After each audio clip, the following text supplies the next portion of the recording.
Clearly something major is happening when the Torah reports about the war with Amalek and the victory that Klal Yisrael had over Amalek at the end of this week's Parsha. What is going on? Welcome to the Nesiva Shalom on all Parsha for Parshas Beshalach. In the end of this week's Parsha, Vayavo Amalek, Vayilachem Yisrael B'Refidim, Amalek comes and they fight with Klal Yisrael and Refidim. And the progression of things that happen there are really quite strange, the Rebbe points out. First of all, we see that it's the main enemy of Klal Yisrael. We understand them to be the epic arch rival, if you will, of Klal Yisrael. And that Hashem says, Milchama LaHashem ba'Amalek midor dor. There is a war between Hashem and Amalek from every generation. But how can there be a war between Hashem and anything? Hashem can just wipe out nations and wipe out the great masters like Sichon and Og. So how can there be an eternal war as though there's something going back and forth between Hashem and Amalek? But moreover, if Amalek is so terrible, then why didn't we totally wipe them out? And anyway, what makes them so terrible?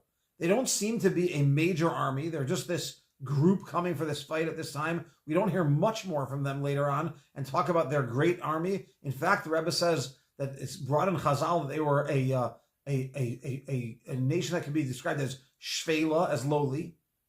So much so that Yoshua, when he fights them, Moshe says to him, Bechar lanu anashim.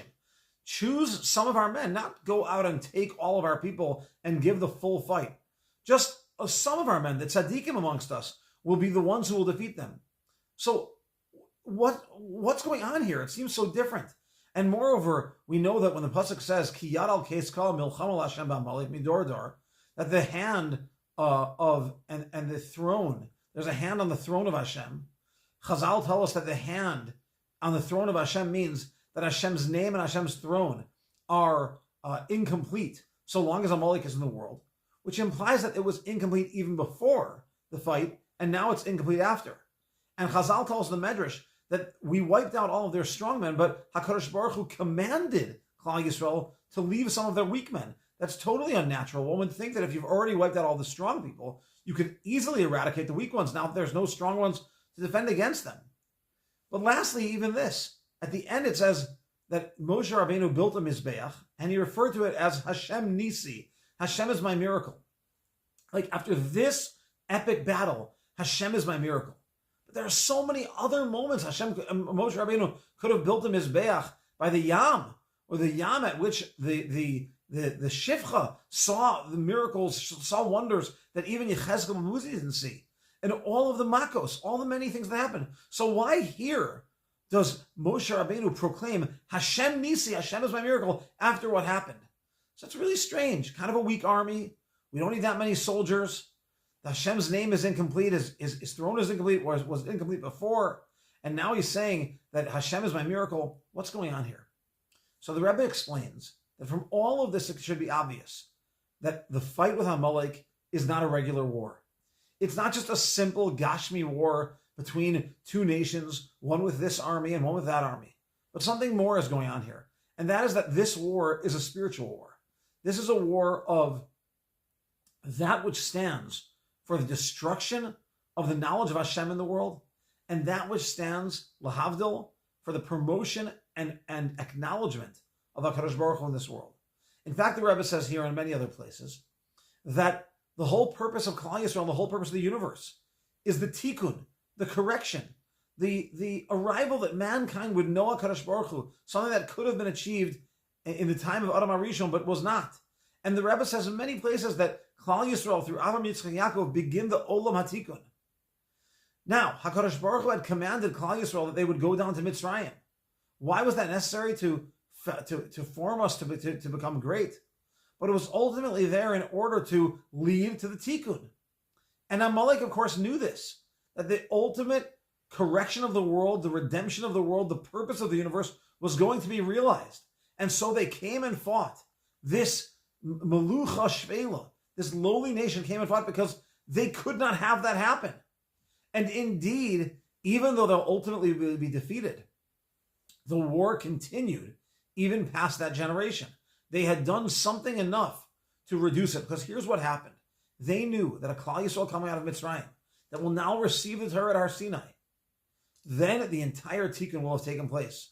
the world will have reached its purpose, the purpose that it could have reached at an earlier time. And they had to come and fight against that. We see this time and time again. The Rebbe says that Bilam and Balak are another expression of the klipa of Amalek, that spiritual distancing agent that is Amalek, that when Balak and Bilam went and did what they wanted to destroy Klal Yisrael's purity before we entered Israel, they also knew that the tikkun would ultimately have happened there. And so Moshe Rabbeinu says, this is the war, and this is the miracle. But the milchama, the ongoing battle, continues throughout all the generations. And that's why the Rebbe says there are three mitzvos that are interrelated of Zachor, of remember. Zachor es asher asalocha Amalek. Remember what Amalek did to you. Don't wipe them out when you arrive. Wipe them out when you've already settled. And the final battle, the final tikkun, is to wipe them out. Remember what they did, because the Zachor reminds you that we have a specific purpose. And so it is Zachor es hayom asher amanata b'chayrev.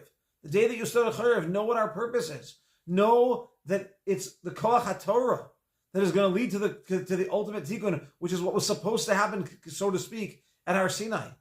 And Zachar es Yom HaShabbos Lakacho. Remember the Shabbos because of the power of the Shabbos to lead to that ultimate tikkun.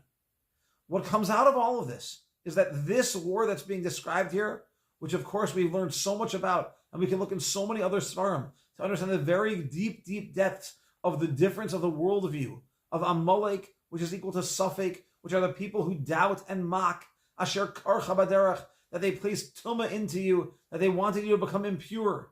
They're coming to fight against Klal Yisrael, and this happens inside each and every one of us. Every one of us, as we rise up to be an Eved Hashem, an Eved Naaman, right before we can really go the distance. Something comes up. No, but then I won't be able to satisfy this taiva. No, but then I won't be able to be free. And so there's a little Amalek, a little klipa Amalek that gets inside of us. And we have to remember what Amalek did to us and fight through it. We have to utilize the Shabbos and utilize Talmud Torah, Zachar, Zachar, and Zachar, to be able to serve Hashem properly. Because ultimately, this is the war that goes on forever. And every one of us has to play our part in the tikkun, in the ultimate redemption of the world. That is the purpose, that people who have bechira chavshis, who have free will accept upon themselves their melech, not one who forces his memshala and his moshel upon us, but the melech that we accept in our hearts to bring about that which could have been done way back in Gan Eden, could have been done again after Yetzias Mitzrayim, could have been done after we entered Eretz Yisrael and Shaul HaMelech rose up. But now, in our own days, it can happen again, and it happens inside the heart and soul of every one of us, to accept upon ourselves to be Masake in the world of Malchus Shakai, to correct the world in the way of Hashem and in the kingdom of Hashem, and push off that Amalek that was a spiritual war that Yeshua's soldiers who were tzaddikim began to fight, and we will finish. Have a great Shabbos.